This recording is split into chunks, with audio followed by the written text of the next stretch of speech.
The moment Mary whispered, "Keep quiet," Clifford Silk's world exploded into gunfire.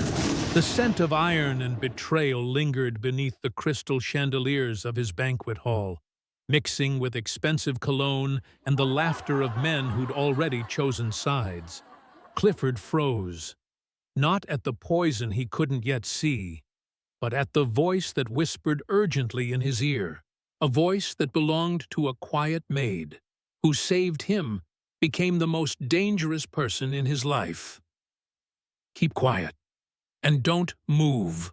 Mary Stennis's hand trembled as it gripped his shoulder, but her eyes held a certainty that cut through the champagne haze. 1 second later, the chandelier exploded in gunfire. Glass rained like diamonds turned to daggers. Screams ripped through Mozart's Requiem, still playing from hidden speakers. Clifford's instinct was to stand, to fight, to command, but Mary's grip tightened, pulling him down behind the marble pillar as bullets carved through the space where his head had been. The party became a massacre in seconds. Men in tuxedos drew weapons. Women in evening gowns scattered like startled birds. Blood splattered across white tablecloths, turning the celebration into a graveyard. Through it all, Mary held him there, this quiet, invisible woman whose name he'd never bothered to learn, whose presence he'd never acknowledged, now becoming the only thing standing between Clifford Silk and death. "Don't look," she breathed against his ear as bodies dropped around them. "Don't move. They're watching for you." The crystal shattered and betrayal struck as Clifford Silk, Mafia King, faced a knife from within. And what happened is about to get exciting. Before we begin, click subscribe, like this video, and tell me in the comment where you are watching from. Your support helps us bring more thrilling stories, and trust me, you won't want to miss them. Now, let's get into the story. Clifford's mind raced through possibilities. Who'd betrayed him? How they'd breached his security?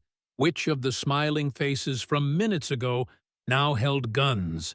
But what arrested him, what made him actually obey for the first time in 20 years, was the steadiness in Mary's hands as she guided him toward the servants' entrance, her body shielding his, her breathing controlled despite the terror that should have paralyzed her.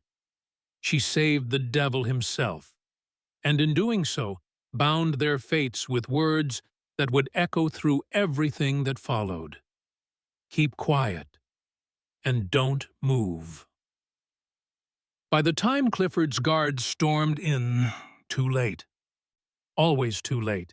The assassins had vanished into the night, leaving behind 13 dead and one question burning in Clifford's mind as he stared at the maid still pressed against him in the shadows. Who the hell was Mary Stennis? And how had she seen death coming when his own consigliere hadn't? The mansion woke to silence, heavier than gunfire. Clifford stood at his office window as dawn bled pale light across the city he controlled, or thought he controlled. 12 hours ago, his banquet hall had been a showcase of power. Now it was a crime scene, cordoned off by his own men, every marble tile scrubbed clean of blood that still lived in his memory. 13 bodies, 13 men who'd walked into his home as guests and left as corpses, along with however many assassins had melted into the night before his guards could close the net. Someone had declared war, and Clifford Silk didn't even know which enemy to kill first. His reflection in the window looked wrong. Same tailored suit, same controlled posture, but something in his eyes had shifted. Vulnerability.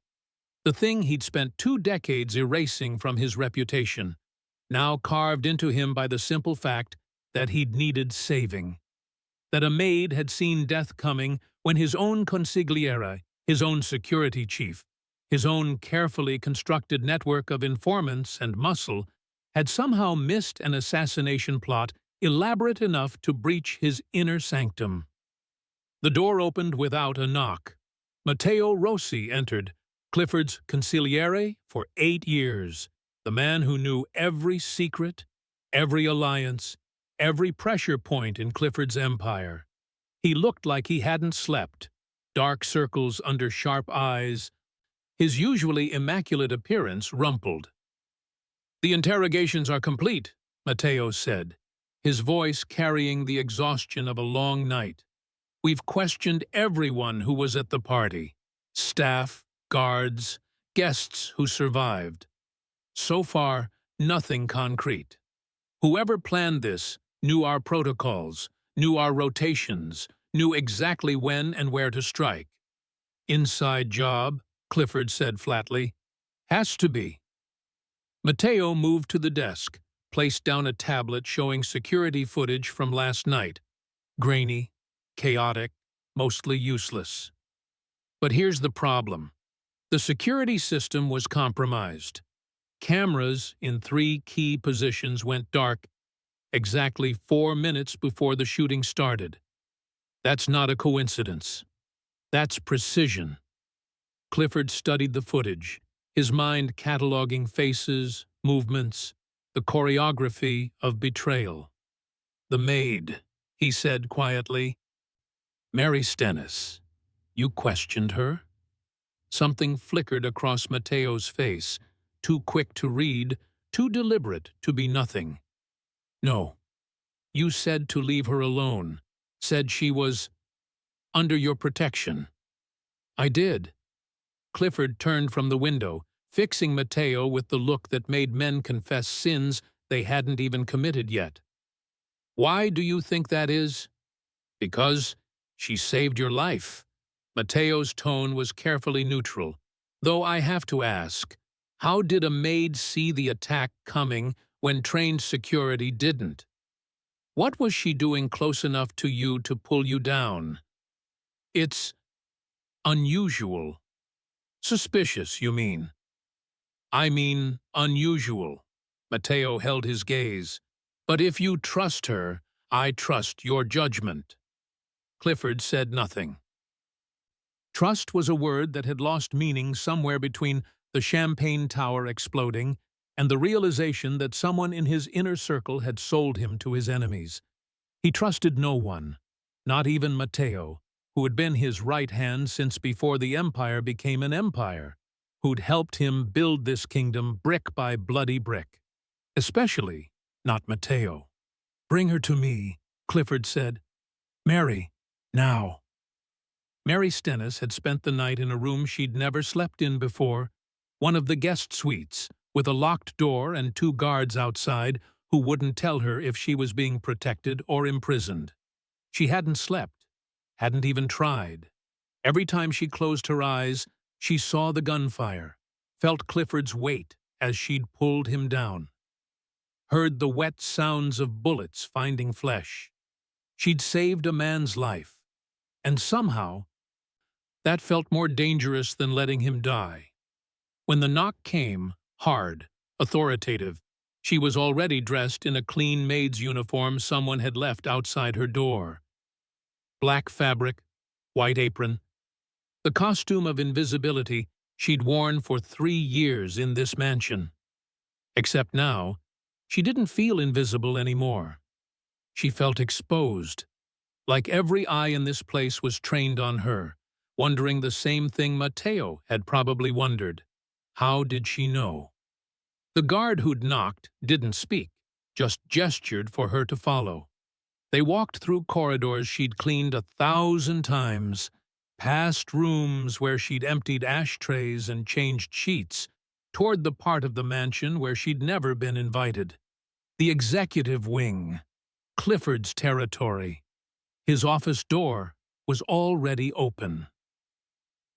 She stepped inside and immediately understood why powerful men came here to make deals. The room was designed to intimidate. Dark wood, leather furniture, walls lined with books that had probably never been read, but served as props for the appearance of civilization. And behind the massive desk, Clifford Silk himself, watching her with eyes that dissected rather than looked. "Close the door," he said. She did. The click of the latch sounded final. Clifford didn't invite her to sit. He circled the desk slowly, studying her the way a scientist might study a specimen. Curious, analytical, looking for the mechanism that made her tick. The scent of cigars hung in the air, mixing with something metallic that Mary recognized as blood, still clinging to the carpet despite the cleaning crews. "You saved my life," Clifford said. It wasn't a question, but it demanded an answer. "Yes. Why?" Mary had known this question was coming, had spent the night preparing responses, weighing how much truth was safe, how much silence was suspicious. In the end, she chose simplicity. Because no one else moved. Clifford's expression didn't change, but something shifted in his posture. A minute relaxation, or maybe its opposite. "You saw the attack coming, before it happened." "How?" "I noticed the men by the east entrance." Mary kept her voice steady, professional, the tone she used when reporting broken fixtures or requesting supplies. "They were positioned wrong. Guards don't stand like that, not in your house. They were waiting for something. And you recognize this? How, exactly? You're a maid. I clean this mansion. I see how your men move, where they position themselves, what normal looks like." She met his eyes, refusing to look away, even though every instinct screamed to submit to the predator in front of her. "Last night wasn't normal, so I watched. And when the chandelier was about to—" She stopped, steadied her breath. "I moved." Silence stretched between them, heavy and evaluating. Clifford moved closer, close enough that Mary could see the exhaustion he was hiding, the fine lines around his eyes that spoke of a night spent calculating revenge. He smelled like expensive cologne and violence, like the kind of man who'd built an empire by being smarter and more brutal than everyone who'd tried to stop him. "You could have run," he said quietly. "When the shooting started, you could have hidden, could have saved yourself. Instead, you grabbed me, a man you don't know, who probably doesn't even know your last name. Why risk your life for mine?" Mary considered lying, considered saying something noble about duty or morality. But Clifford Silk hadn't built his empire by believing pretty lies. "Because I've worked here for 3 years," she said. "I've seen what happens when leadership falls. When power vacuums form. The violence doesn't end with one assassination. It spreads. Your men would have gone to war with each other, with your enemies, with anyone who looked like a threat. The city would have burned. So you saved me to save the city?" Clifford's tone carried something that might have been amusement, or might have been respect. "How humanitarian. I saved you because it was the right move." Mary's voice hardened slightly, the fear giving way to something sharper. "And because I don't particularly want to die in the crossfire when your empire collapses." For the first time since she'd entered the room, Clifford smiled. It wasn't warm. Nothing about him was warm, but it was genuine. The expression of a man who'd just seen something that surprised him. "You're practical," he said. "I appreciate that." He stepped back, creating distance, re-establishing the hierarchy that had blurred for a moment. When he spoke again, his voice carried the weight of absolute authority, the tone he probably used when ordering executions. "From this moment forward, you are under my protection. Anyone who harms you, threatens you, or even looks at you wrong answers directly to me." He paused, letting the words settle. "You will continue working here, but not as you were. You're my personal maid now. You go where I go. You see what I see. You exist in my shadow. Is that clear? Mary's stomach dropped. Being noticed by Clifford Silk was dangerous. Being tied to him made his responsibility, his property, that was potentially fatal. I understand, she said, because what else could she say? Good. Clifford returned to his desk, dismissing her with the gesture. Mateo will arrange your new quarters, closer to this wing. You start immediately. Mary turned to leave, her mind already racing through implications, through the ways this could go wrong, through the target that had just been painted on her back. She was almost to the door when Clifford spoke again. Mary? She stopped, looked back. Thank you. The words sounded foreign in his mouth, like a language he rarely spoke. For last night. He didn't finish, just nodded once, a gesture that carried more weight than gratitude. Mary nodded back, then left quickly, before he could see the trembling in her hands. The mansion had transformed overnight into something that resembled a military installation more than a home. Mary noticed it immediately as she walked through corridors now patrolled by armed guards, past doors that had been locked and reinforced, toward the wing where her new quarters waited. Every window had been covered. Every entrance now required security clearance. The place that had once felt like a museum of wealth now felt like a bunker preparing for siege. She was passing the library when she heard the voices, low, urgent, coming from behind a door left slightly ajar. Mary's training as a maid had taught her to be invisible, to hear without listening, to see without looking. But Clifford's words echoed in her mind. You see what I see?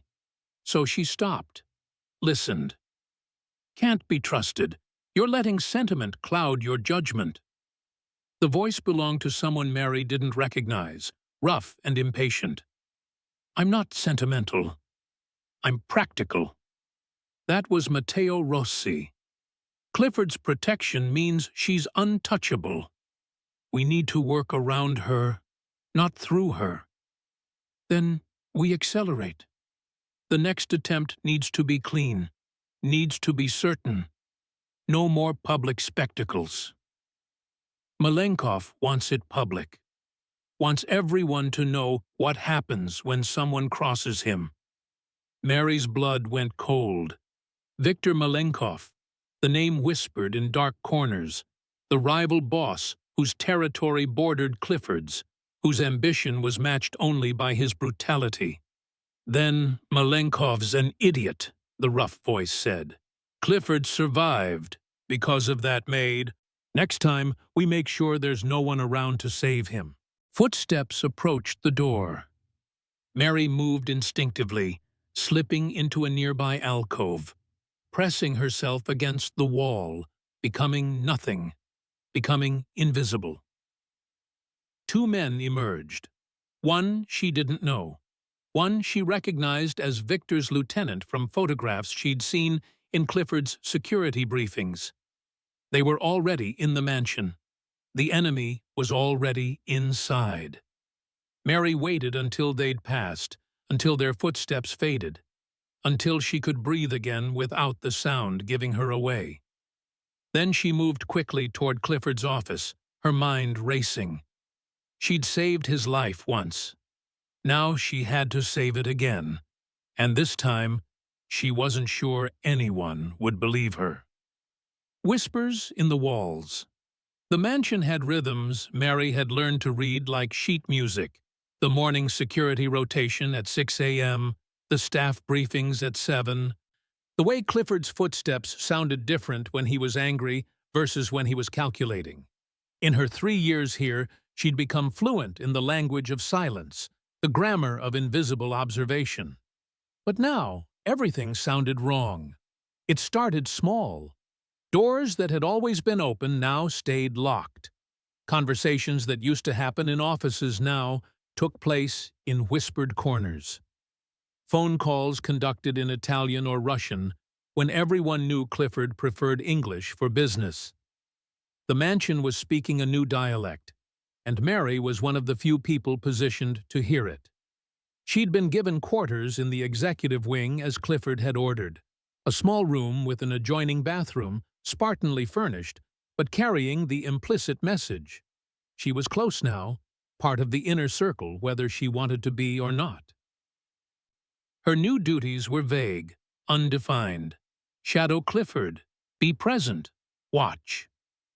So she watched, and what she saw made her stomach knot with dread. 3 days after the assassination attempt, Mary was polishing silver in the hallway outside Clifford's study. A task that was more theater than necessity. A reason to be present while appearing occupied. The study door was closed, but not completely. A sliver of space remained, just enough for sound to escape. Matteo Rossi's voice drifted through, tense and clipped. Can't keep stalling. He's asking questions, getting paranoid. We need to move before he starts looking in the right direction. Mary's hands stilled on the silver candlestick. She glanced around. The hallway was empty, guards positioned at the distant ends, too far to notice one maid pretending to work, while actually listening. I understand the timeline. Another voice, unfamiliar, tinny, a phone on speaker. But Malenkov is insistent. Public failure makes us look weak. The next attempt must be certain. It will be. Matteo's voice carried the confidence of a man who had made such promises before. The gala next week. Black tie, 200 guests, all the major families represented. Clifford will be relaxed, visible, making a show of strength after surviving the last attack. Security will be impossible. Security will be managed. I handle his protection detail, remember? A pause, heavy with implication. Make sure Clifford drinks from the red glass, the one with the gold rim. Everything else stays clean. We can't have collateral damage raising questions afterward. Just him. Just the red glass. Mary's breath stopped. The silver candlestick slipped from her grip, hitting the marble floor with a sound that echoed like a gunshot. The conversation inside the study ceased immediately. Mary didn't think. She grabbed the candlestick, moved quickly down the hallway, away from the study, toward the servants' stairs. Her heart hammered against her ribs. Behind her, she heard the study door open, heard Matteo's voice calling out, "Who's there?" She kept walking, forced herself not to run, descended the stairs with the measured pace of someone who belonged, who had every reason to be carrying silver through the mansion. Only when she reached the kitchen level did she allow herself to breathe. The red glass. Make sure Clifford drinks from the red glass. Poison. Had to be. Sophisticated enough to look like natural causes. Targeted enough that only one glass would be contaminated. And Matteo Rossi, Clifford's most trusted advisor, the man who controlled security, who knew every detail of every protection protocol, was orchestrating it. Mary set down the candlestick on a prep counter, her hands shaking. Around her, kitchen staff moved through their routines, oblivious. She was invisible again, just another maid in black and white, someone who existed in the background of powerful men's lives. Except now she knew something that could get her killed. She had to tell Clifford, had to warn him that the man he trusted most was the same man planning his murder. But how? With what proof? The word of a maid against the consigliere's reputation? Mary pulled out her phone, a cheap device, nothing fancy, but it had a voice recorder. She'd started carrying it after the assassination attempt, some instinct telling her that survival might depend on documentation. But she hadn't been recording when she'd overheard Matteo. Hadn't thought to. And now it was too late. The conversation was over. The evidence existed only in her memory. She needed more, needed something concrete, something Clifford couldn't dismiss. So she would get it. The next 48 hours, Mary became a ghost with purpose. She moved through the mansion with her cleaning supplies and invisible status. But now every movement was calculated. She noted which rooms Matteo frequented, which phones he used, who visited him and when. She started carrying a small notebook tucked into her apron, documenting everything in shorthand, only she could read. Wednesday, 11:15 p.m. Matteo in the West Gallery. Call in Russian, mentioned delivery, and the Malenkov problem. Thursday, 2:30 a.m. Locked briefcase moved from Matteo's quarters to the wine cellar. Why the wine cellar? Friday, 7 o'clock p.m. Meeting in the garden pavilion. 3 men. One matches the description of Viktor Malenkov's lieutenant. The pattern emerged slowly, like a photograph developing in chemicals. Matteo wasn't working alone. He had help inside the mansion. People Mary recognized, people who'd been here for years. The betrayal was deeper than one ambitious consigliere. It was a network. On Saturday evening, Mary made her decision. She couldn't wait for perfect proof. The gala was in 5 days. If she was right about the red glass, Clifford had less than a week to live.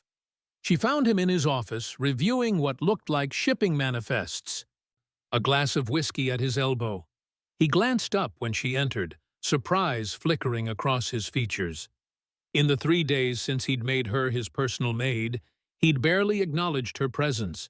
She'd become the shadow he'd requested, following at a distance, existing in his peripheral vision. Mary, his voice carried curiosity rather than irritation. You need something? I need to talk to you. She closed the door behind her, a breach of protocol that made his eyebrows rise. About Matteo. The temperature in the room dropped 10 degrees. Clifford set down his pen with deliberate care, his full attention now fixed on her. What about Matteo? He's working with Viktor Malenkov, planning another attempt on your life. The words tumbled out faster than she'd intended. I heard him. On the phone. Talking about the gala next week, about a red glass with a gold rim, about making sure you drink from it. Stop! Clifford's voice was granite.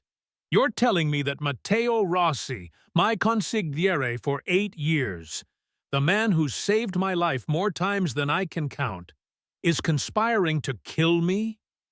Yes. Based on what? A phone conversation you allegedly overheard? I know how it sounds. It sounds like paranoia. Clifford stood, moving around the desk toward her, and Mary fought the instinct to back away.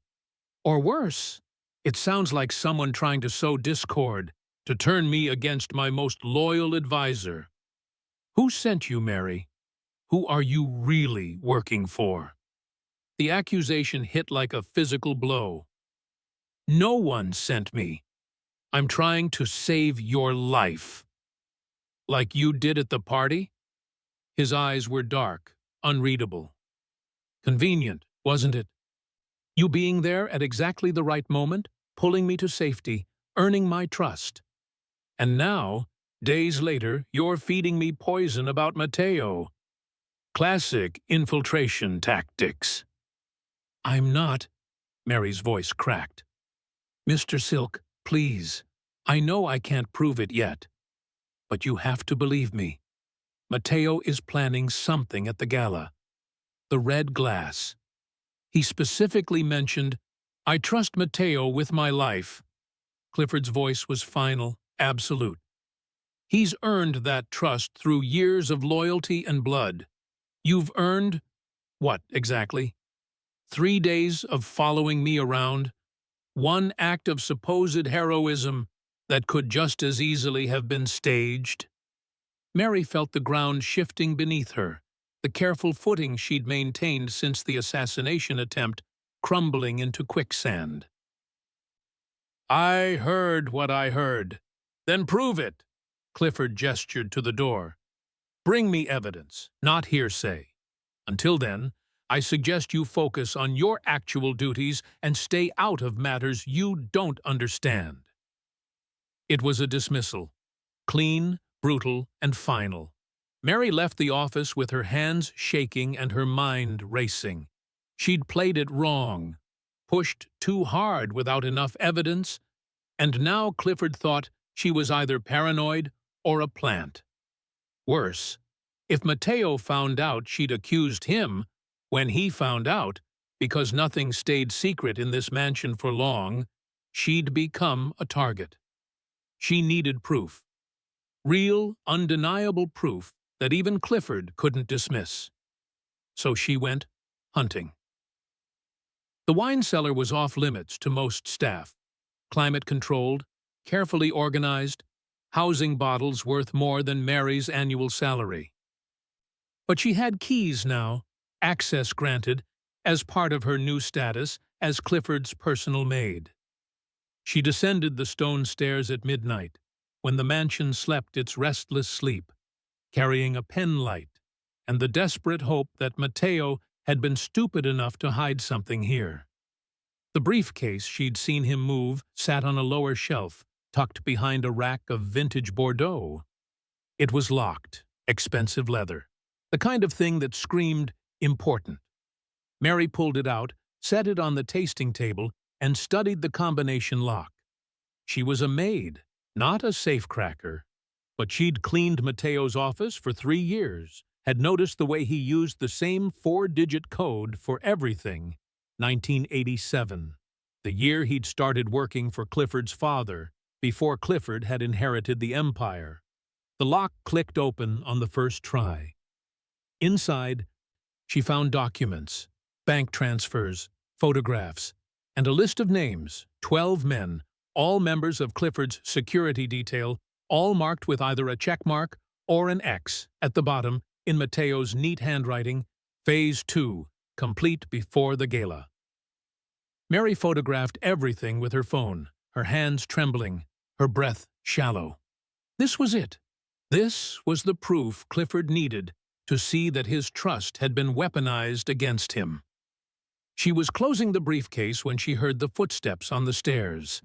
Heavy, deliberate, coming closer.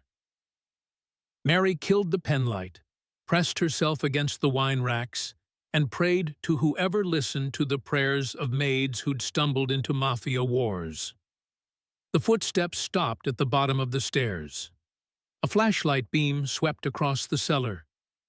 Pausing on the tasting table where the briefcase sat, now closed, but probably not exactly as Matteo had left it.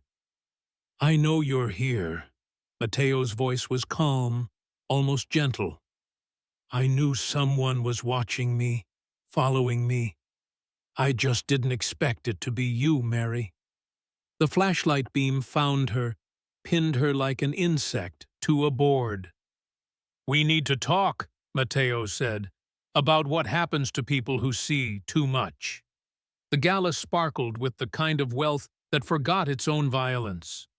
Crystal chandeliers refracted light across black tuxedos and diamond necklaces, across faces that smiled while calculating advantage, across a room full of predators pretending to be civilized. Clifford Silk stood at the center of it, holding court like the king he was, showing the city that assassination attempts were mere inconveniences to men of his caliber. Mary watched from the shadows, her maid's uniform making her invisible among the serving staff, circulating with champagne and canapes. She'd survived the wine cellar encounter with Matteo through a lie and a prayer, convinced him she'd been retrieving a bottle for Clifford, that the briefcase had already been open, that she'd seen nothing worth remembering. He'd let her go with a warning that felt more like a threat. "Stay in your lane, Mary, for your own good." But she hadn't stayed. Couldn't. Not when she'd photographed those documents, not when she knew what was coming tonight.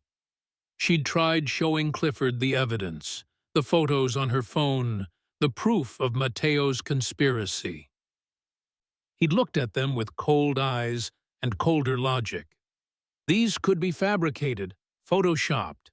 You could be working for Malenkov yourself, trying to turn me against Matteo before the real attack. He'd dismissed her again, and this time he'd posted guards to ensure she stayed away from his private spaces. So Mary had come to the gala unbidden, slipping in with the service staff, positioning herself where she could see the bar, the glasses, Clifford himself. If he wouldn't believe her words or her evidence, maybe he'd believe her actions. The toast was scheduled for 10 p.m., a celebration of survival, of strength, of the Silk Empire's resilience. Waiters moved through the crowd with trays of wine glasses, some crystal clear, some with elegant gold rims, all of them gleaming under the chandelier light. Mary tracked each tray, each glass, looking for the red glass, the one Matteo had specified. There, on the bar, a single wine goblet of deep crimson crystal with a gold rim, sitting apart from the others, positioned precisely where Clifford would reach when he made his toast. It looked expensive, artful, like something chosen for aesthetics rather than assassination. Mary's heart hammered. She started moving through the crowd, weaving between conversations and bodies, trying to reach the bar before, "Ladies and gentlemen," Clifford's voice cut through the ambient noise, commanding instant attention. He stood on the raised platform at the room's center, Matteo beside him, both men exuding the kind of power that made even billionaires straighten their spines. "Thank you for joining me tonight, for standing with me in the face of cowardice and treachery." Applause rippled through the crowd. Waiters moved forward with trays of glasses.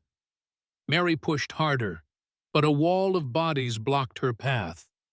Guests eager to be close to power, to be seen supporting the man who'd survived. "To loyalty," Clifford continued, reaching for a glass. His hand moved toward the bar, toward the red goblet that sat there like a loaded gun. "To my family. To those who—" His eyes found Mary across the room. She stood frozen, trapped behind a knot of guests, unable to reach him, unable to shout without causing the exact chaos Matteo would use to cover his escape. So she did the only thing she could. She held Clifford's gaze and shook her head.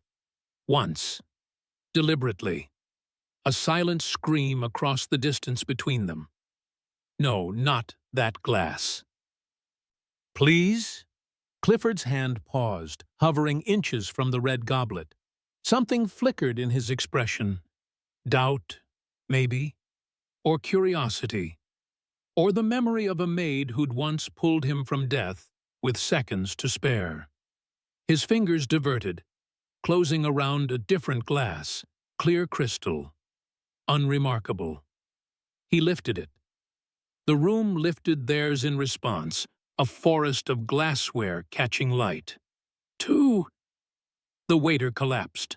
Not dramatically, almost gently, like a building folding in on itself in slow motion. He'd been standing near the bar, holding a tray, and suddenly he wasn't standing anymore. He was on the floor, convulsing, foam bubbling from his lips, his eyes rolling back to show whites. The room erupted. Screams cut through civilized veneer. Guests stumbled backward, champagne spilling. Women clutching pearls, and men reaching for weapons they'd checked at the door. Security converged. Too late. Always too late. And Clifford stood on his platform, wine glass frozen halfway to his lips, staring at the red goblet he hadn't touched. Then at Mary. Then at the space beside him where Mateo had been standing 3 seconds ago, the space that was now empty. The mansion became a fortress within an hour. Guests were detained, questioned, released in careful order. The waiter was dead before the ambulance arrived. Cyanide, the preliminary test suggested. Fast-acting and fatal. The red goblet had been taken as evidence, along with every other glass on the bar, though Mary knew they'd find nothing. Mateo was too careful for that. The poison would have dissolved cleanly, leaving no trace except in the body it killed. Except he'd killed the wrong body. Mary sat in a small anteroom off the main hall, waiting for whatever came next. Guards stood at the door, watching her like she might evaporate if they blinked. She'd saved Clifford's life. Again. And somehow, she suspected that wouldn't be enough. Mateo was gone, vanished in the chaos, along with 3 members of Clifford's security detail, whose names Mary recognized from the list in the briefcase.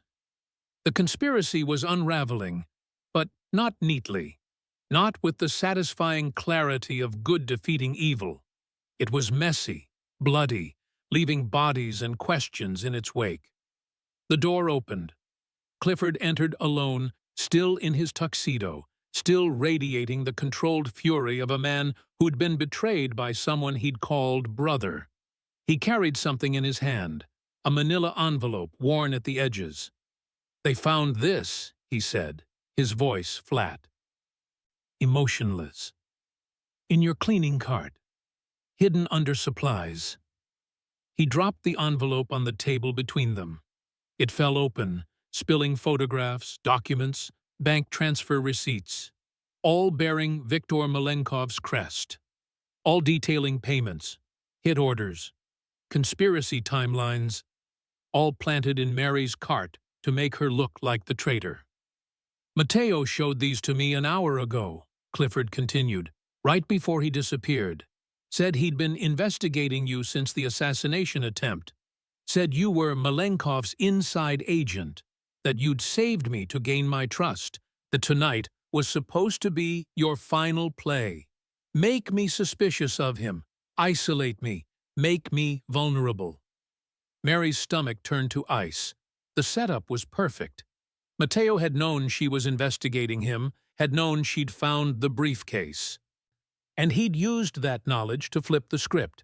Now every piece of evidence she'd gathered, every warning she'd given, looked like manipulation instead of salvation. "I didn't," she started. "I know." Clifford's voice was quiet, almost gentle, which made it more terrifying than if he'd shouted. "I know you didn't plant these. I know Mateo did, probably weeks ago, insurance in case you ever became a problem." He moved closer, and Mary saw the gun in his other hand, held loose at his side. "But here's what I also know. You've been following me, watching me, documenting my movements and my conversations. You broke into my consigliere's briefcase.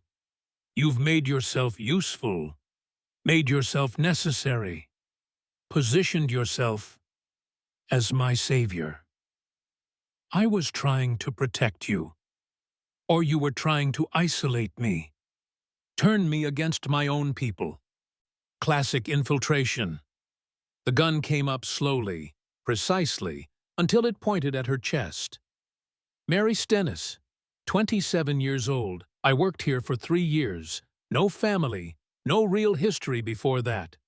You're a ghost, and ghosts in my world are usually spies." "I saved your life," Mary said, proud that her voice didn't shake. "Twice. Or you saved me from threats you helped orchestrate. Earn trust, then leverage it." His finger rested on the trigger, not pressing, just present. A promise. "I've seen this play before. The only question is, who's writing the script? Malenkov or someone else?" Mary looked at the gun, then at Clifford's eyes, and found something colder than the weapon pointed at her heart. He wanted to believe her. She could see it in the tension of his jaw, the fractional trembling of his hand.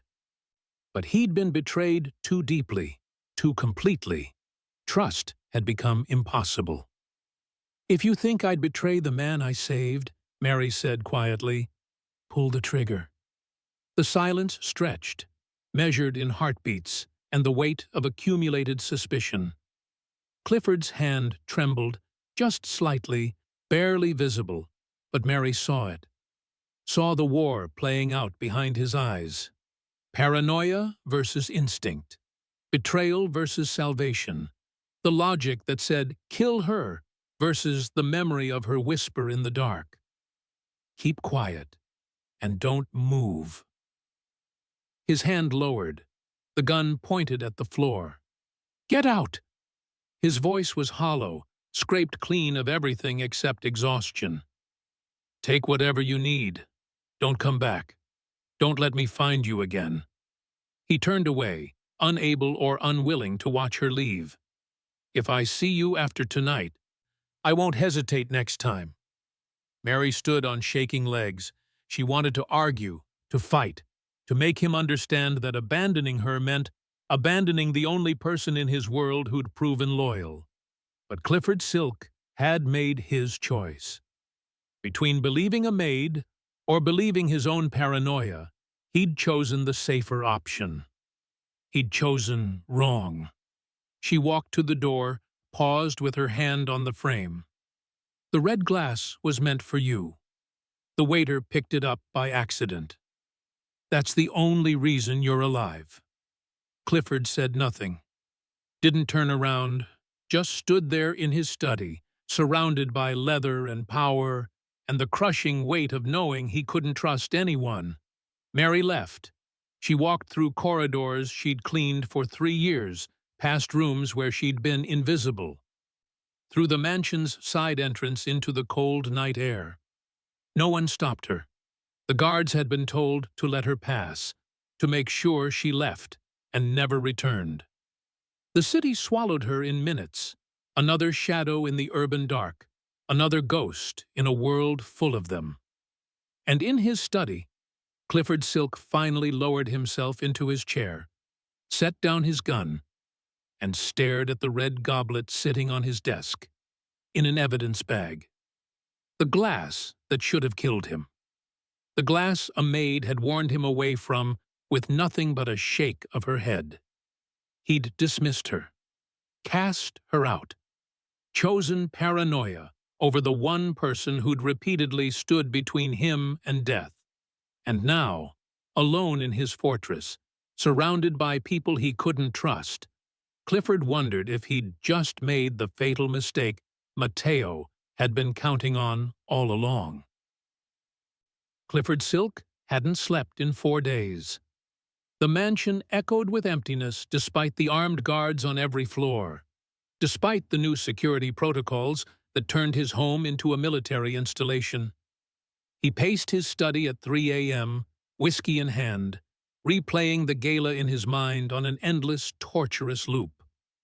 The red glass, Mary's warning, the waiter's collapse, Mateo's convenient disappearance, and his own voice, cold and final. "Get out. Don't let me find you again." He'd cast out the one person who'd proven loyal, who'd saved him twice, who'd risked everything to warn him about a threat he'd been too paranoid to see. The logic had been sound. She was a ghost with no history, positioned too perfectly, too useful.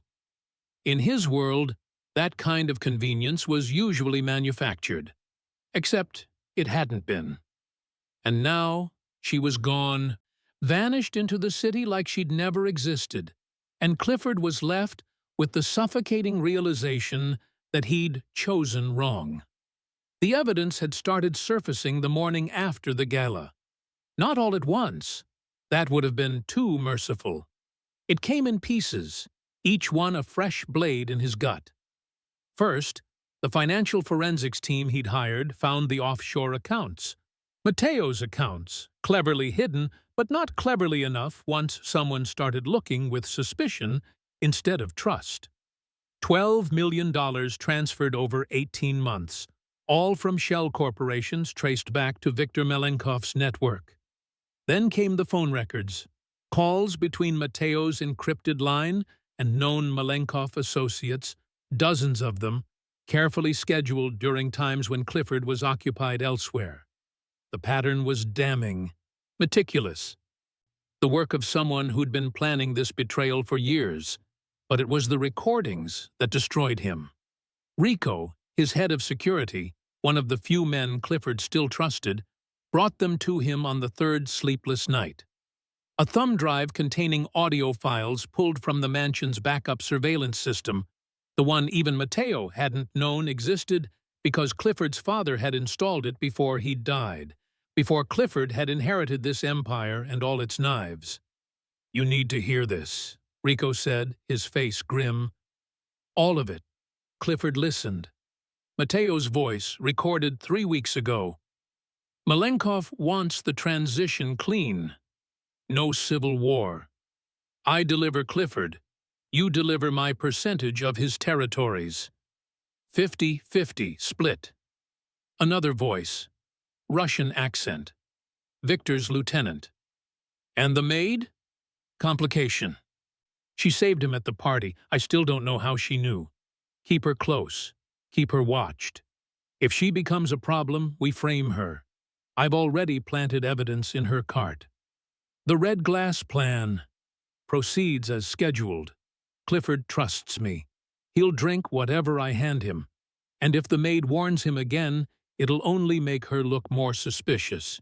Either way, he dies, or he destroys the one person trying to save him. We win in both scenarios." The recording ended. Silence filled the study like a living thing, heavy and accusatory.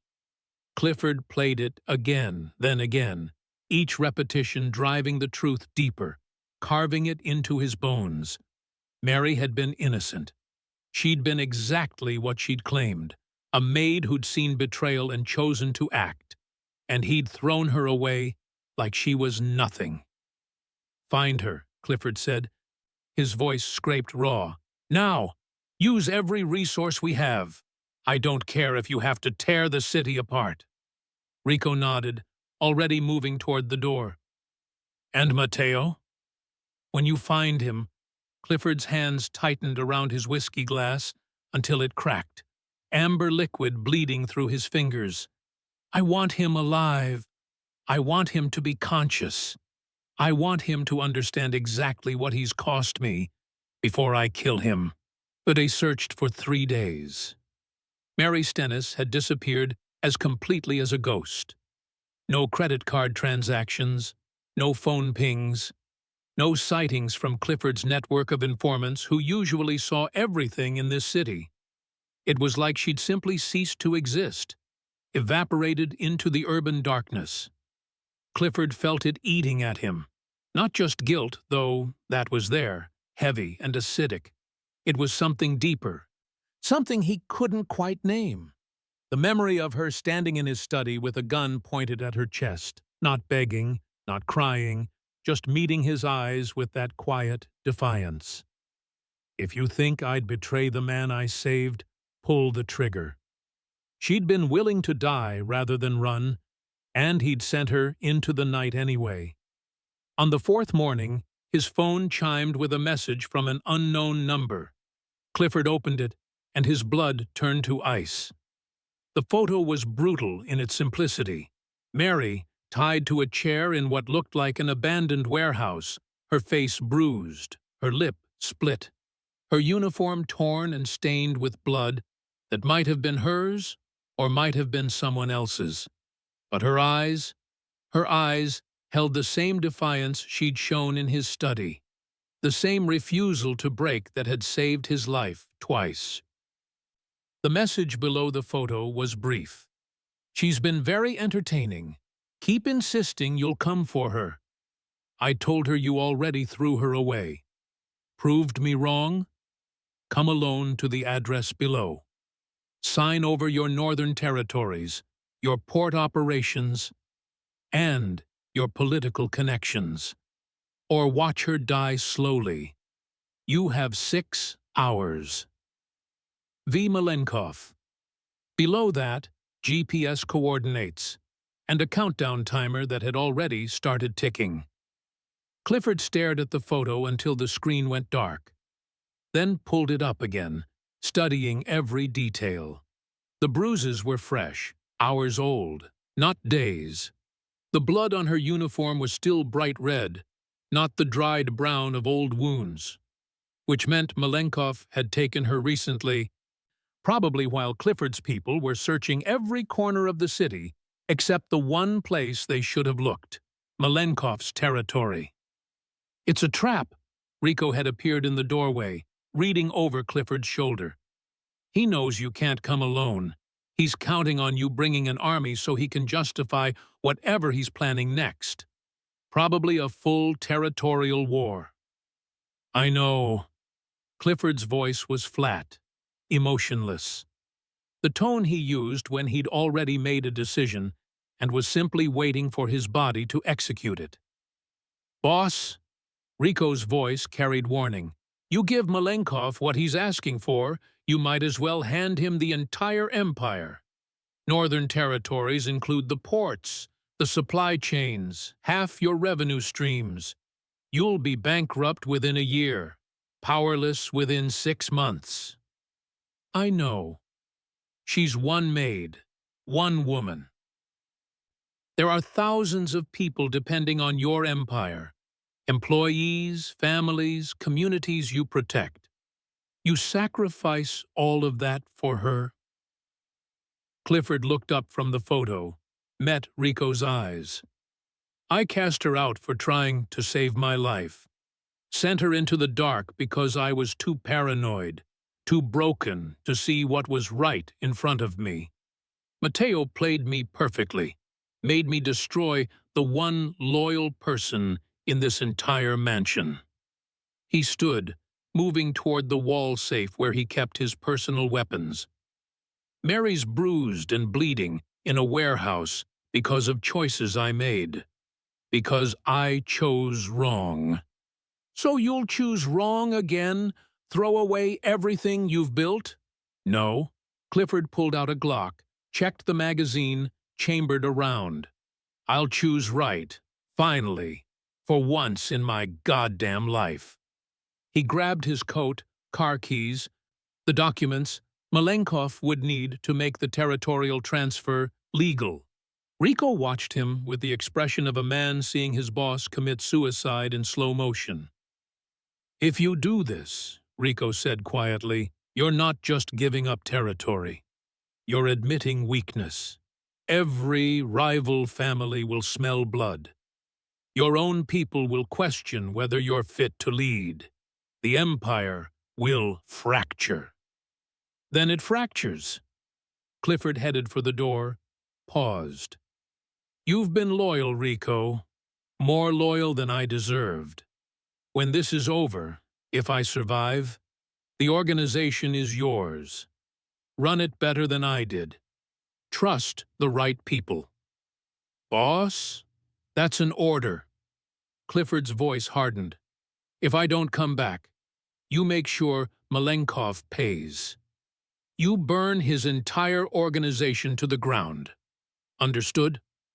Rico nodded slowly, and Clifford saw the understanding there. This wasn't just about saving Mary. This was about atonement, about making one choice that wasn't poisoned by paranoia or pride. Clifford walked out of his study, through corridors lined with art and wealth and power that suddenly meant nothing, down to the garage where his car waited. He drove through the city as dawn broke, following the GPS coordinates to the industrial district where the city's bones showed through. Abandoned warehouses, crumbling infrastructure.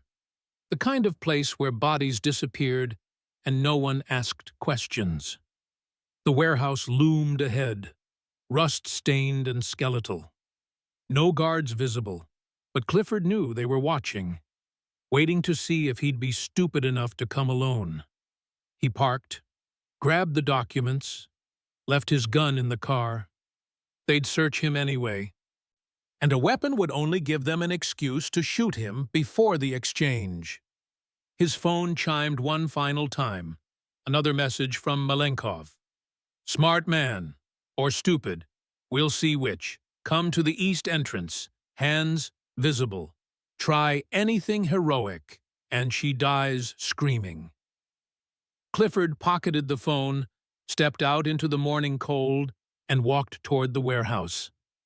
The east entrance yawned open like a mouth. Darkness beyond, waiting to swallow him. He thought of Mary's voice in his ear that first night. "Keep quiet and don't move." Thought of her standing in his study, gun to her chest, refusing to beg. Thought of her shaking her head across a crowded gala, saving him one more time, even after he'd broken her trust. She'd saved him 3 times. Now it was his turn. Clifford Silk walked into the trap, into the darkness, toward whatever ending waited, and he didn't look back. The warehouse wasn't a warehouse at all. Clifford realized it the moment he stepped through the east entrance.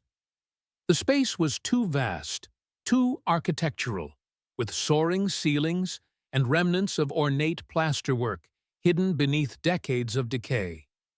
An opera house, he understood, one of the city's forgotten monuments, abandoned when the money moved elsewhere, left to rot in the industrial district like a corpse no one bothered to bury. Fitting, he thought, for what was essentially his funeral. "Keep walking." The voice came from shadows to his left, Russian-accented, backed by the metallic click of a weapon being readied. "Straight to the stage! Hands where we can see them." Clifford walked. His footsteps echoed across warped floorboards, through what had once been the main hall, past rows of gutted seating now home to rust and pigeons. Daylight filtered through broken skylights, creating shafts of dusty illumination that only made the darkness feel deeper. He counted at least 8 men positioned around the perimeter. Could be more hidden in the balconies above, in the warren of backstage corridors. All armed, all watching him like he was prey that had finally stumbled into the killing zone. The stage loomed ahead, its curtain long since rotted away, revealing the bones of the space beyond. And there, illuminated by a single spotlight that someone had rigged to a portable generator, sat Mary.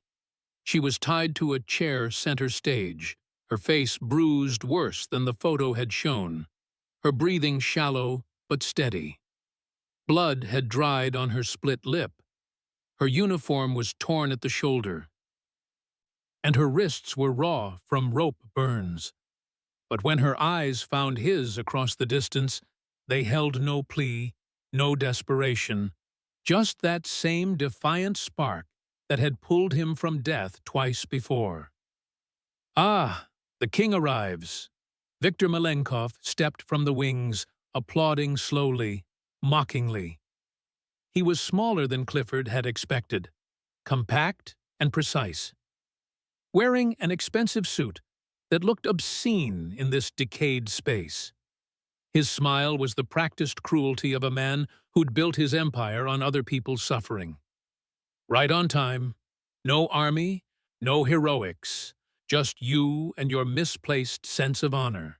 Clifford stopped at the edge of the stage, 5 feet below where Victor stood like a conqueror surveying conquered territory. "I'm here. Let her go." "Eventually." Victor circled Mary's chair, one hand trailing across her shoulder in a gesture designed to provoke. Mary didn't flinch, didn't give him the satisfaction of a reaction. "But first, we have business. The documents?"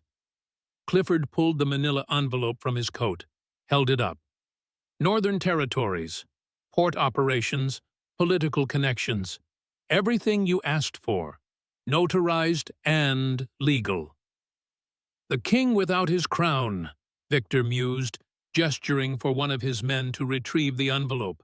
"Do you know how long I've waited for this moment? How many years I've spent watching you rule like you were untouchable? Like this city belonged to you, I divine right?" He snatched the envelope, ripped it open, scanned the documents with the hungry efficiency of a man claiming his prize. And all it took was one disposable woman to bring you to your knees. "She's not disposable." Clifford's voice was flat, empty of everything except the truth. "She's worth more than everything in those papers." Victor laughed, genuine amusement lighting his face. "Sentiment, the fatal weakness of powerful men. Your father knew better. He would have sacrificed 1,000 maids to keep his empire intact. But you?" He shook his head, still smiling. "You trade a lifetime of power for what? A woman who cleaned your floors? Pathetic." "Maybe." Clifford's eyes found Mary's again, held them. "Or maybe I finally figured out what actually matters." "How touching." Victor pulled out a pen, signed the documents with flourish. "There. Done. As of this moment, you're no longer the king of this city. You're just another man, powerless, irrelevant, broken." He tucked the documents into his jacket, gestured to one of his men. "Kill him. Make it slow." The gunman raised his weapon, finger tightening on the trigger. The chandeliers flickered, not the spotlight on Mary. That stayed steady, powered by its independent generator. But the safety lights Victor's men had strung throughout the opera house, the illumination that let them see every corner, every approach, those died with the sudden finality of cut power. Darkness swallowed the hall. "What?" Victor's voice, sharp with alarm. "Get those lights back on! Now!" Gunfire erupted. Muzzle flashes painted brief, violent pictures, Victor's men firing at shadows, at movement, at the figures that had somehow infiltrated their perimeter in the darkness. Return fire came from positions Clifford recognized, Rico's tactical signature, the way his loyal few moved like ghosts, using the opera house's architecture, striking from unexpected angles. Clifford didn't hesitate. He lunged forward, toward the stage, toward Mary, using the chaos as cover. Something hot punched through his shoulder, a bullet finding flesh. But adrenaline swallowed the pain, transformed it into fuel. He rolled onto the stage as gunfire chased him, found the chair where Mary sat, started sawing at her ropes with the small blade he'd hidden in his boot, the one weapon they hadn't found because they'd gotten cocky, hadn't searched thoroughly enough. "You came," Mary breathed, her voice hoarse. "You actually came." "Always." The rope parted. Her hands came free. "Can you walk?" "Can you?" She'd noticed the blood spreading across his shoulder. "We'll figure it out." Clifford cut the ropes binding her ankles, pulled her upright just as bullets splintered the chair they'd been crouching behind. The stage offered some cover, but not enough. They needed to move, needed to reach one of the side exits before Victor's men regrouped. "There!" Victor's voice cut through the gunfire, fury replacing his earlier amusement. "On the stage! Kill them both!"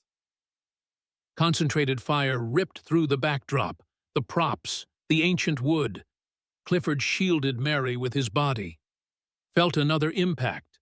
His ribs this time, lower left. The kind of wound that might be fatal if they didn't get out soon. They stumbled toward stage right, toward the wings, toward darkness that might mean escape, or might mean running straight into more guns. A figure blocked their path. Victor, gun raised, face twisted with rage at having his victory stolen. "You don't get to walk away," he snarled. "You don't get your empire or your honor, or your pathetic redemption story." Clifford had one bullet left in the gun he'd taken from Victor's guard, the one who'd been stupid enough to get close during the chaos. He raised it, arm trembling from blood loss, from adrenaline crash, from the simple physics of a body that had taken too much damage. Victor fired first. The bullet went wide, Victor's aim thrown off by fury and the darkness and the shifting shadows of men fighting throughout the hall. Clifford didn't miss. The single shot caught Victor's center mass, punched through expensive fabric and flesh, through the heart that had orchestrated this entire trap. Victor's expression froze in surprise, then collapsed into nothing as he fell backward off the stage, into the orchestra pit that had once held musicians and now held only decay. Clifford lowered the gun, turned to Mary, and felt his legs give out. She caught him, barely, her own strength nearly spent, and they collapsed together behind a support pillar as the gunfire began to fade. Victor's men were breaking, fleeing through exits as Rico's team advanced, as the trap that was supposed to close around Clifford instead closed around his enemies. "Stay with me," Mary commanded, her hands pressing against his wounds, trying to stop bleeding that felt endless.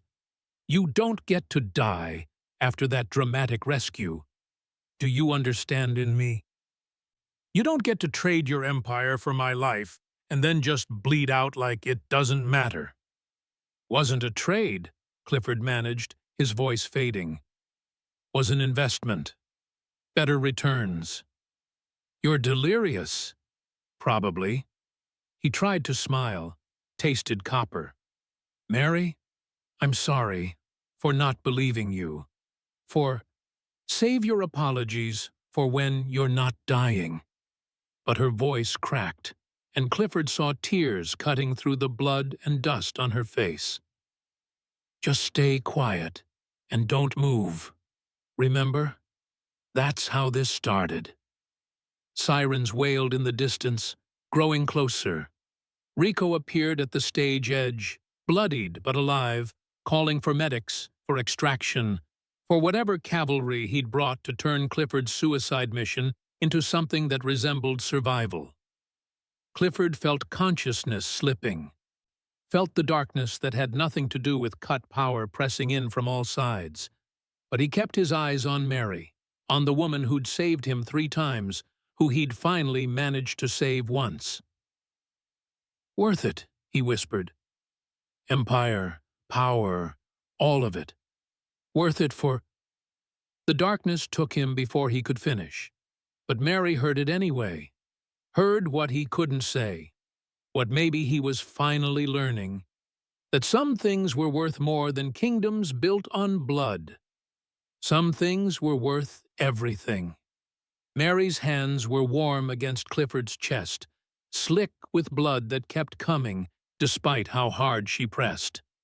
Too much blood. The kind of bleeding that meant organs compromised, arteries nicked. The body's architecture collapsing from the inside out. "Stay with me." Her voice cut through the fog, trying to claim him. Sharp and commanding in a way he'd never heard from her before. Not the quiet maid who'd whispered warnings in the dark. This was someone else. Someone forged in the crucible of the last terrible minutes. Someone who'd decided he wasn't allowed to die on this blood-soaked stage. "Clifford, look at me.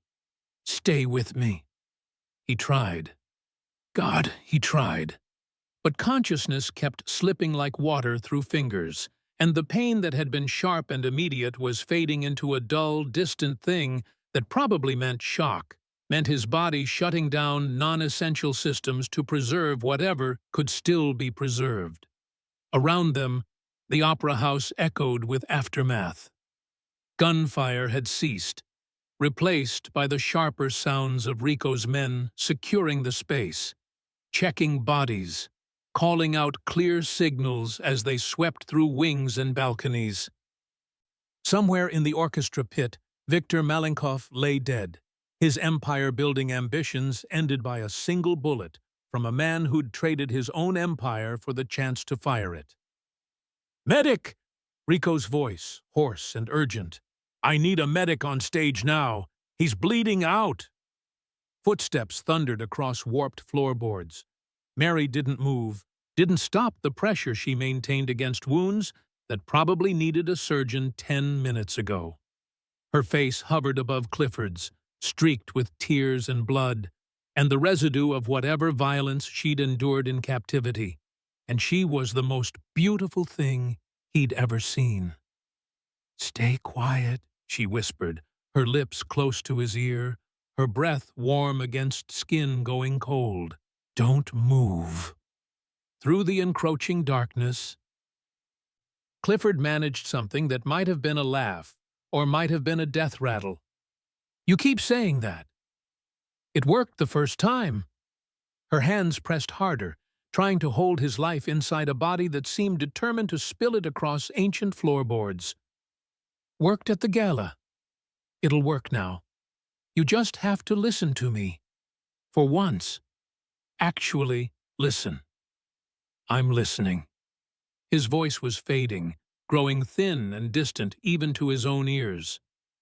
"Should have listened before. Should have trusted. Save your breath for breathing." But he saw it in her eyes, the forgiveness that he probably didn't deserve, the understanding that mistakes made under pressure of betrayal and paranoia weren't the same as genuine malice. "We'll have time for apologies later, after you survive this, after we—" She broke off as the medic arrived.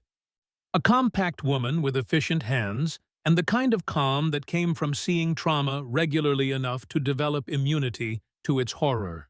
She assessed Clifford's wounds in seconds, started unpacking supplies from a tactical medical kit, called for a stretcher and immediate evacuation. 2 GAWs, significant blood loss, possible internal bleeding. The medic's voice was clinical, detached. The language of emergency medicine where emotion was a luxury no one could afford. "BP's dropping. We need to move him now or we'll lose him in transit." Mary started to pull away, to give the medic room to work. But Clifford's hand found hers, gripped with strength that surprised them both. "Don't." The word came out desperate, raw. "Don't leave." "I'm not going anywhere."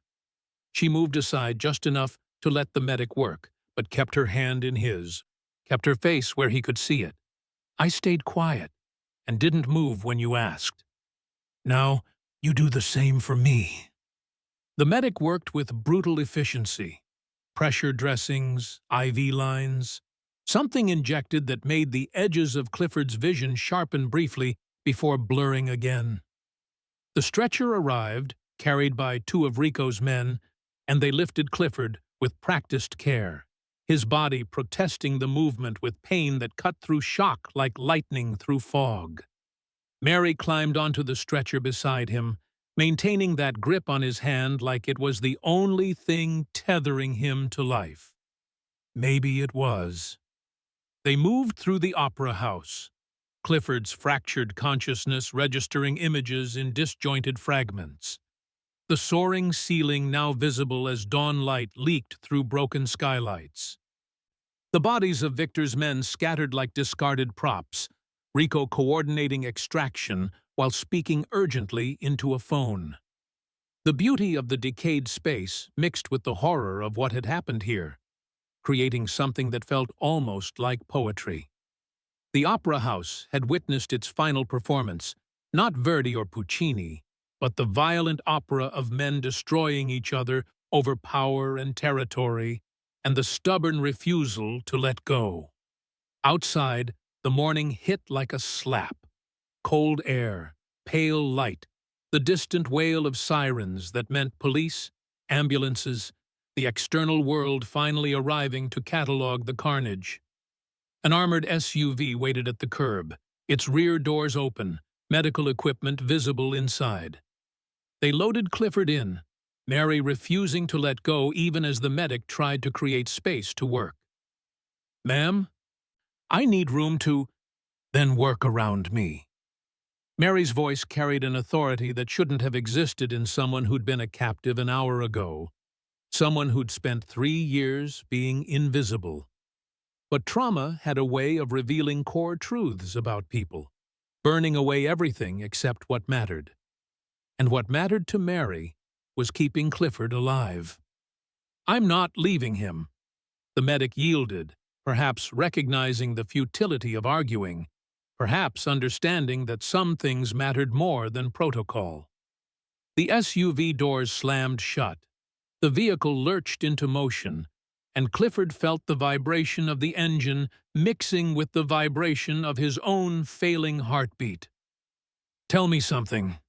His voice was barely audible over the sound of medical equipment, of tires on broken pavement, of the SUV speeding through streets that Clifford had once ruled and now might never see again. "Why'd you do it? Save me the first time. You could have let me die. Could have walked away." Mary's thumb traced circles on the back of his hand, a small gesture of comfort that shouldn't have meant as much as it did. Because someone had to move. Everyone else just stood there, frozen, watching betrayal happen like it was theater. And I thought— She paused, searching for words. "I thought if everyone just watches, if no one acts, then the bad people win. Every time. Forever." "So you acted." "So I acted." She looked down at him, and in the SUV's harsh interior lighting, he could see every bruise Victor had given her, every mark of violence she'd endured because Clifford had been too paranoid to trust her warnings. "And then you threw me away, and I thought maybe I'd been wrong. Maybe action didn't matter. Maybe the bad people win regardless. But then you came for me." "Had to." Clifford's eyes were closing despite his best efforts to keep them open, to keep seeing her face. "Couldn't let you die for my mistakes. You traded your empire.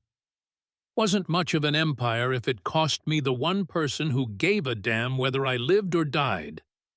The words slurred together, consciousness fragmenting. "Mary, if I don't, you will." Her grip tightened. "You'll survive because I didn't press my hands against your wounds for the last 20 minutes just to let you die in transit. You'll survive because you still owe me an apology. A real one. Not whatever half-conscious rambling this is. Despite everything, the pain, the blood loss, the very real possibility that he was dying." Clifford smiled. "Deal." The medic worked above them, murmuring updates to someone on a phone, and Clifford heard fragments. "Pressure stabilizing. Still critical. Prepare the surgical suite." The language of emergency response, of last-ditch efforts to keep meat and bone and blood functioning long enough to maybe, possibly, save the person trapped inside. "Stay quiet," Mary whispered again, and Clifford realized it had become something more than instruction. It was ritual, prayer, the words that had saved him before and might save him again if he could just hold on long enough. "Don't move. Just breathe. Just stay." Through the SUV's tinted windows, Clifford watched the city pass in blurred streaks. His city, the one he'd controlled through fear and force, and the brutal mathematics of power. Except, it wasn't his anymore. He'd signed it away, traded territories and influence and everything his father had built for the chance to pull one woman from a chair and tell her she mattered more than kingdoms. Worth it, he thought. Even dying, even bleeding out in the back of an SUV, while dawn broke over a city that would forget his name within a generation, it was worth it.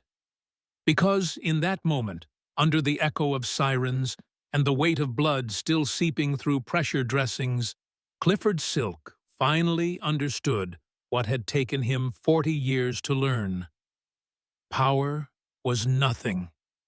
Empire was dust. The only thing that mattered, the only thing that had ever mattered, was the quiet strength of the woman holding his hand, refusing to let him slip away, whispering the words that had become their story. "Stay quiet. Don't move. I've got you." And for the first time in his life, Clifford believed someone actually did. The SUV screamed through the city toward the private medical facility Rico had secured, racing against the sunrise and the cooling of Clifford's body, and the simple, brutal arithmetic of blood loss. Mary held on. Clifford held on. And dawn broke over them both, survivors of betrayal, of violence, of their own worst instincts. Two people who'd found each other in the worst possible circumstances and somehow, impossibly, made it mean something. The story that had started with a whisper in the dark wasn't over yet, but whatever came next, they'd face it together. The safe house sat on a cliff overlooking the ocean, miles from the city where Clifford Silk had once been king. It was small by the standards of his former life: 3 bedrooms, a kitchen that smelled like salt air and coffee, windows that let in light without the filter of bulletproof glass. No guards at the perimeter, no surveillance systems tracking every approach, just wind and waves and the strange, unsettling silence of a life no longer lived under threat. Clifford hated it at first. Then, slowly, he learned to breathe. 6 weeks had passed since the Opera House. 6 weeks since surgeons had spent 9 hours putting him back together, since he'd woken in a private medical facility with Mary asleep in the chair beside his bed, her hand still wrapped around his. 6 weeks since Rico had delivered the news that felt both like victory and defeat. Matteo Rossi was dead, killed resisting capture. Viktor Malenkov's organization had collapsed into infighting and federal raids, and Clifford's empire, the territories, the operations, the carefully constructed network of power, had been absorbed by rivals, dissolved by law enforcement, or simply evaporated like it had never existed. He was free, powerless, irrelevant, and for the first time in 20 years, he could sleep through the night. "You're supposed to be resting." Mary's voice came from the doorway, carrying that particular tone she'd developed over the past weeks. Part caretaker, part warden, entirely unimpressed by his attempts to do more than his healing body could handle. She carried a tray with soup and bread, the kind of simple meal that would have been beneath notice in his mansion, but tasted better than anything his private chefs had ever prepared. Clifford shifted on the couch where he'd been attempting to read, his ribs protesting the movement. The wounds had healed to the point where they were merely painful instead of life-threatening, but his body still reminded him regularly of how close he'd come to not making it out of that SUV alive. "I am resting," he said. "This is what resting looks like. Resting looks like lying down, not sitting up reading financial reports about an empire you don't own anymore." She set the tray on the coffee table, gestured pointedly at the papers scattered around him. "Let it go, Clifford." He wanted to argue, wanted to explain that old habits died harder than empires, that decades of tracking every detail, controlling every variable, didn't just vanish because he'd traded his kingdom for her life. But Mary's expression, patient, knowing, carrying the quiet strength that had saved him 4 times now, made the arguments die unspoken. "You're right." He set aside the reports, accepted the soup bowl she handed him. "Again. I'm keeping count." She settled into the chair across from him, her own bowl in hand, and for a moment they just existed in the comfortable silence that had developed between them. Outside, waves crashed against the cliff, rhythmic and eternal, indifferent to the rise and fall of mafia empires. Mary looked different here, younger, somehow, despite the fading bruises from her captivity, despite everything they'd survived. She wore jeans and a simple sweater instead of a maid's uniform, her hair loose instead of pinned back, and the transformation was so complete that Clifford sometimes had to remind himself this was the same woman who'd cleaned his floors for 3 years without him noticing she existed. "Rico called earlier," Mary said, breaking the silence, "while you were napping." "I wasn't napping. I was—" "You were snoring. It was a nap." She smiled, small but genuine. "He wanted to update you on the transition. The territories are stable, the remaining loyal people have been taken care of, and the federal investigation is closing without charges against you personally. Because I cooperated." Clifford's voice carried something that might have been bitterness or might have been relief. "Gave them everything they wanted: names, accounts, operations. Burned down my father's legacy and handed them the ashes. You stayed out of prison, kept the people who'd been loyal to you out of the crossfire." Mary's tone was matter-of-fact, unimpressed by his self-pity. "Sounds like you did the right thing." The right thing. He tested the words, found them strange. In his world, his former world, there had been no right or wrong, only strategic and tactical, advantageous and costly. Morality was something other people worried about. But sitting here in this small house with Mary, eating soup while the ocean provided soundtrack, Clifford found himself re-evaluating decades of certainty. "Do you regret it?"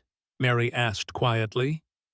"Trading the empire, walking away from everything your family built." Clifford considered the question seriously, searching himself for the rage or grief or sense of loss that should have been there. Found something else entirely. "No." The word came out simple, honest. "I regret that it took me so long to realize what mattered. I regret not trusting you sooner. I regret every choice that led to you bleeding in that warehouse." He set down his soup bowl, met her eyes. "But walking away from power to save your life, that's the only decision I've made in years that I'm actually proud of." Mary's eyes gleamed with something that might have been tears, but she blinked them away, maintained the composure that had become her signature. "You're going soft, Silk. Next you'll be adopting kittens and volunteering at soup kitchens. Don't push it." But he smiled, felt the unfamiliar expression stretching muscles that had forgotten how. Later, after they'd eaten and Mary had changed his bandages with the efficient care she'd learned from necessity, they sat on the porch watching the sun descend toward the horizon. The sky burned orange and purple, painting the ocean in colors that seemed too beautiful for a world as brutal as the one they'd escaped. Clifford reached up, fingers finding the heavy gold chain he still wore around his neck. It had been his father's before him, a symbol of power and succession, worn by 3 generations of men who'd built and maintained an empire through violence and will. The weight of it had become so familiar, he'd stopped noticing it was there. Until now.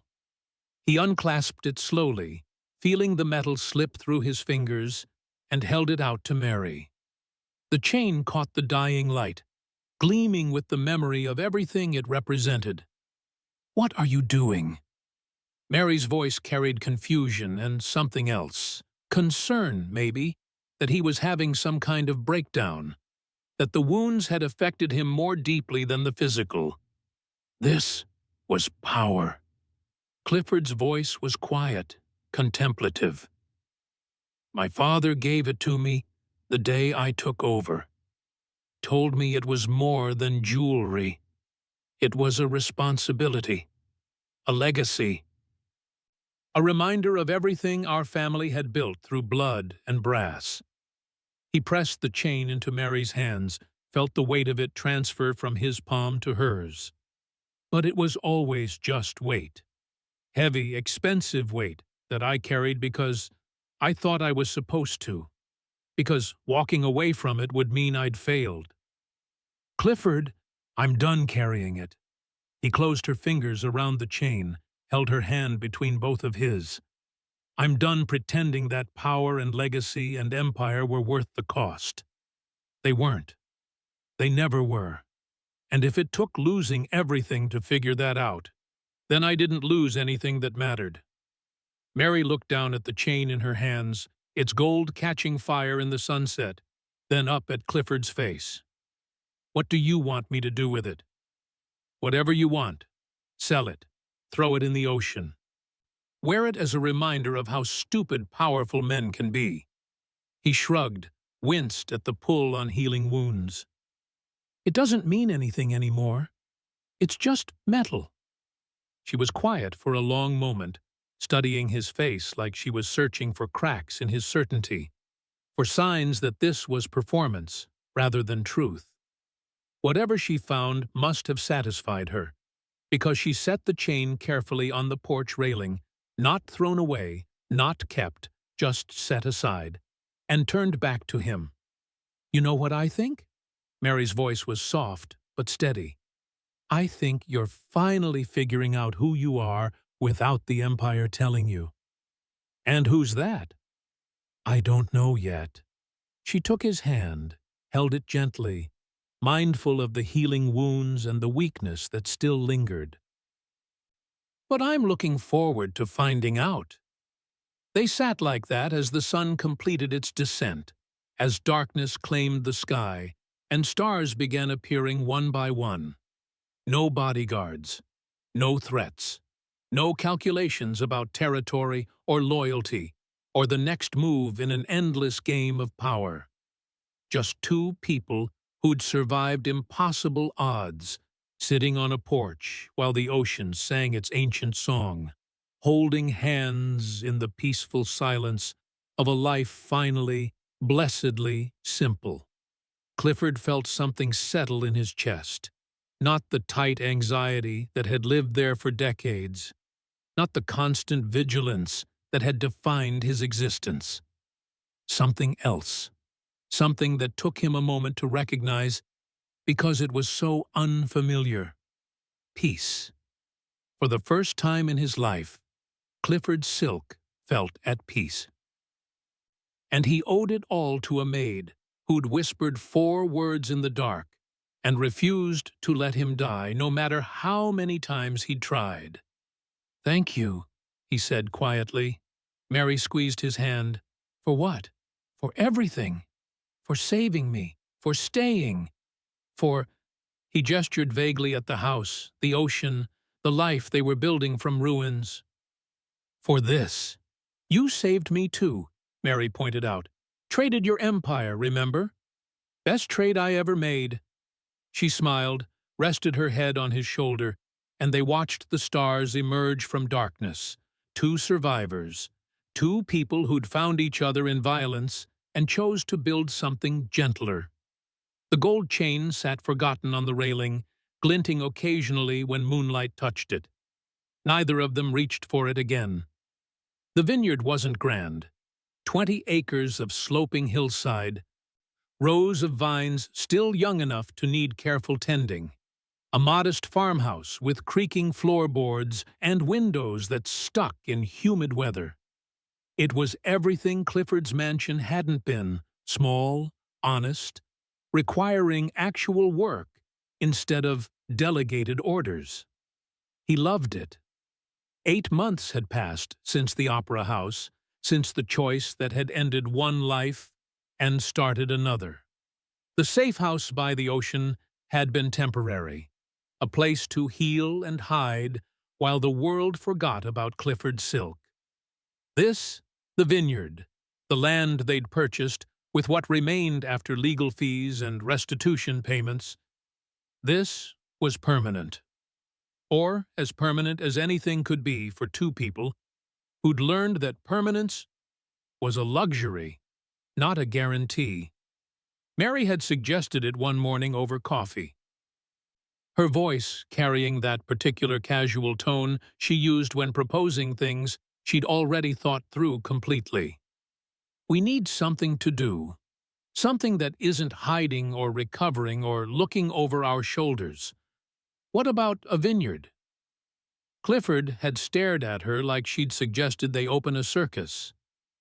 I don't know anything about wine except how to drink it. Then we'll learn. She'd smiled, and that had been that. Within a month, they'd found this property, 2 hours from the city, far enough that old enemies couldn't find them easily, close enough that Rico could visit when he needed to deliver updates on the empire Clifford no longer ruled. Now, in early autumn, the vines were heavy with their first real harvest. Not enough to be commercial yet, not enough to make the operation profitable, but enough to feel like promise. Like something they'd built together from dirt and hope, and the stubborn refusal to let their past define their future. Clifford stood among the vines at sunset, grape shears in hand, surveying rows that represented months of labor. His hands had blisters now instead of manicures. His clothes smelled like earth and leaves instead of expensive cologne. The scars from the opera house ached when storms approached, a permanent weather forecast carved into his flesh. He'd never been happier. "You're doing it wrong." Mary appeared at the end of the row, wiping sweat from her forehead, her jeans stained with grape juice, and her hair escaping the braid she'd tied that morning.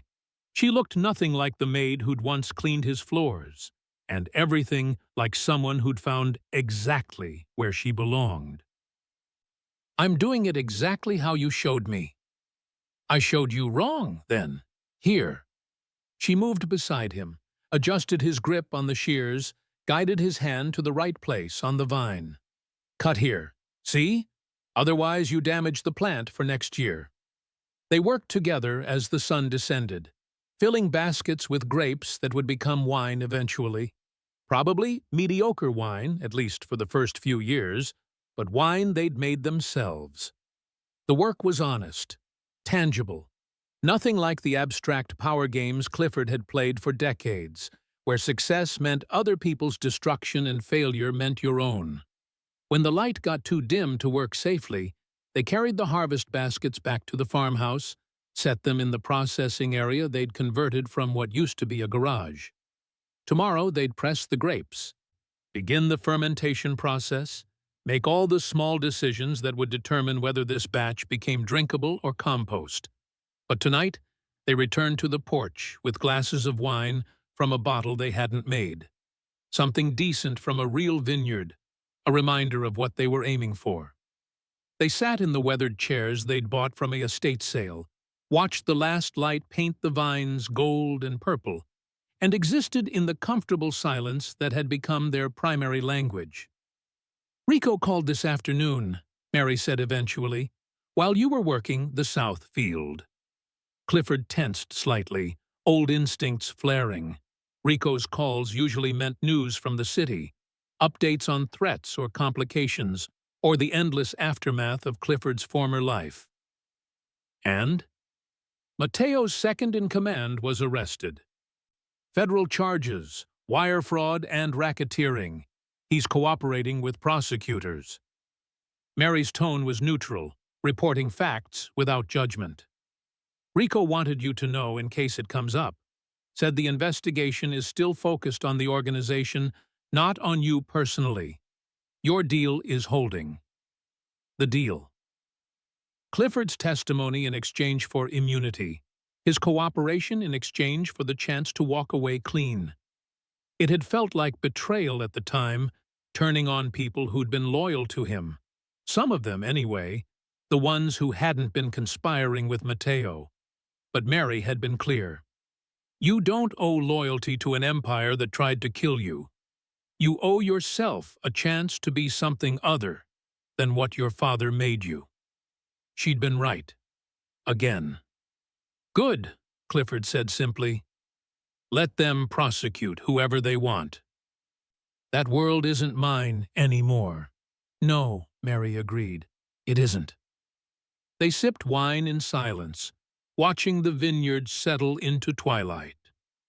Somewhere in the distance, a dog barked. Closer, crickets began their evening song. Normal sounds, peaceful sounds. The kind of soundtrack that had been completely absent from Clifford's first 40 years. "You ever miss it?" Mary asked suddenly. "The power, the influence, walking into a room and watching everyone defer to you." Clifford considered the question honestly, searching himself for nostalgia or regret. Found neither. "I miss the certainty sometimes, knowing exactly what I was supposed to do, but the actual power?" He shook his head. "That was just fear dressed up as respect. People didn't defer because they valued me. They deferred because they were terrified of what would happen if they didn't. And now? Now the guy at the hardware store argues with me about the best mulch for grapevines. The woman who runs the farmer's market gives me shit for showing up late. No one's afraid of me." He smiled, surprised by how much he meant it. "It's better." Mary studied him in the fading light, and Clifford saw satisfaction in her expression. Not smugness, just the quiet confirmation that the leap of faith they'd taken together had landed somewhere solid. "You saved me twice," he murmured, setting down his wine glass. "At the party, at the opera house. Guess I owe you forever." "Forever's a long time." Mary's smile was gentle, teasing. "I might collect. I'm counting on it." He reached for her hand, found it immediately, the gesture as natural now as breathing. "What do you want? Name it. Anything." She was quiet for a moment, considering. Then she laughed softly, and the sound was better than any music his mansion's string quartets had ever played. "Just keep quiet, and don't move." The words, their words, the ones that had started everything, hung between them like an incantation. Clifford felt something shift in his chest, the final piece of his old life falling away, leaving only this: Mary, the vineyard, the future they were building one day at a time. He leaned forward, and she met him halfway, and they kissed under the golden light of a sunset that belonged to no empire, answered to no power, existed simply because the earth turned and the day ended, and two people who'd survived the unsurvivable had found each other in the wreckage. When they finally pulled apart, Mary rested her forehead against his, her breath warm against his lips. "This is better," she whispered. "Better than marble halls and gold chains and being invisible while powerful men played their games." "Better than being one of those powerful men," Clifford agreed. "Better than everything I thought mattered." They stayed like that as full darkness claimed the sky, as stars emerged one by one, as the vineyard settled into the peaceful silence of a place where nothing was trying to kill anyone, where the only stakes were whether the grapes would be good, and whether the mortgage would get paid, and whether two broken people could actually build something whole. Months became years. The vineyard produced its first vintage. Mediocre, as expected, but theirs. Visitors came occasionally, tourists looking for wine and finding instead a quiet couple who ran tastings in their converted garage and talked about terroir and fermentation with the enthusiasm of converts to a new religion. No one recognized the man with calloused hands and sun-weathered skin. No one saw the mafia king in the vintner, who argued passionately about oak barrel aging. He was just Clifford, sharp-eyed and careful, yes, but gentle in ways that suggested he'd learned hardness and chosen softness instead. And Mary, steady-handed and observant, running the business side while Clifford handled the vines, was simply Mary. Not a maid who'd saved a king, just a woman who'd found her calling in dirt and grapes and building something that fed people's joy instead of their fear. One evening, years after the opera house, after the chains had been shed and the empire had faded into legend, Clifford found Mary in the vineyard at sunset. She stood among the vines they'd planted together, their second crop, healthy and strong, and she looked like she belonged there, in a way that made his chest ache with something that had taken him decades to recognize as love. "You know what I realized today?" he said, coming up beside her. "What's that?" "I don't remember the last time I looked over my shoulder. Don't remember the last time I calculated threat vectors or exit strategies or who might be planning to betray me." He turned to face her fully. "I forgot how to be afraid." Mary's smile was radiant, proud. "Good. Fear's exhausting. Peace is better." "Peace is better," he agreed, and pulled her close, and they stood together as the sun painted the vineyard gold, as the life they'd built from ashes proved that redemption wasn't a fairy tale. It was a choice, made daily, to be something other than what the world expected. In a world built on blood, betrayal, and silence, one voice had saved a king. 4 words whispered in the dark had changed everything. Keep quiet and don't move. And now, years later, standing in a vineyard far from marble halls and gunfire, those words meant something different. Not a warning. Not instructions for survival. A promise. A beginning. The first line of a story that had started with violence and ended with peace. Clifford Silk had been many things: heir, king, criminal, survivor. But standing in the vineyard with Mary, he was finally, simply, enough. And the words that had saved him still echoed in his heart, transformed from desperate instruction into something gentler. Keep quiet, don't move. Stay here, in this moment, in this peace you earned through blood and sacrifice. Stay with the woman who saw you when you were invisible and saved you when you were doomed and loved you when you were finally free. The sun set, the vines rustled in the evening breeze, and 2 people who'd survived the survivable kissed under the golden light, choosing each other again, as they did every day, in a world finally, blessedly quiet. The end of war, the beginning of peace, and the echo of 4 words that changed everything. Keep quiet and don't move.